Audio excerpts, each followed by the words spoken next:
Hi, I'm Mark Cleghorn, welcome to the Photographer Academy, and today you're going to be seeing in this very short film me testing out some new Speedlights with a controller. Never used a controller before.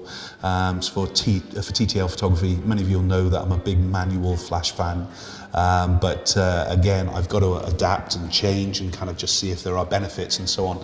So at the end of a very, very busy day in studio, we kind of stole our model Rio and actually took her outside for kind of some cookie test shots and things, really. Trust me to pick, though, the kind of the miserable rainy days kind of actually on the coastline where we're based. The first thing is when I'm using battery operated flashes of any kind, I want to make sure that they're dry during the course of the whole shoot, of course, and that's why we just plastic bag things. So if I was using the likes of honeycombs and diffusers or whatever it would be, basically the bag is going to destroy all that anyway. So realistically, the only thing I can add on to the flash is going to be, let's say, a gel, which you'll see later on. Now, just to keep the model as dry as we can, of course, we're going to be using umbrellas in some of the shots, and especially in the first setup part, just to make sure that all the settings are right. We're using some smoke canisters to, again, add to the effect. Because the scene was all wet and damp and kind of hazy anyway, the likes of the foggy kind of look made it kind of work quite well and things. I'm a big fan of these smoke flares that we use. We just buy them online. Using two Speedlights, as I was saying to you, these are just the Yongnuo, the equivalent of a Canon 600 EX kind of Speedlights with it, but basically this is just cheap as chips. As I said, I've got the controller, which is the part that fits onto the top of the hot shoe of the camera, and from there I can control plus or minus more power.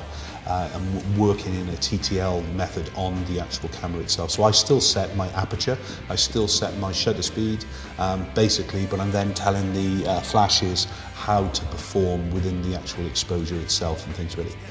Simple setup, looking for a 3 o'clock lighting and a 1 o'clock light, which gives some kind of separation.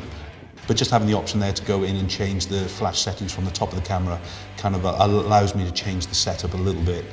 To be fair, I probably would still work in manual mode, but when, of course, I'm teaching or making so many films to the Academy based on the likes of Speedlight, I need to actually adapt myself into actually being able to kind of show and demonstrate the power of TTL as well.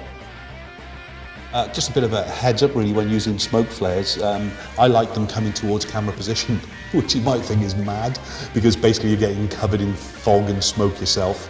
But I think it brings a little bit more of a surreal element in towards the whole kind of scene. So we usually have the smoke flare behind the subject, to get a little bit more kind of separation with the smoke, or colour in the smoke perhaps.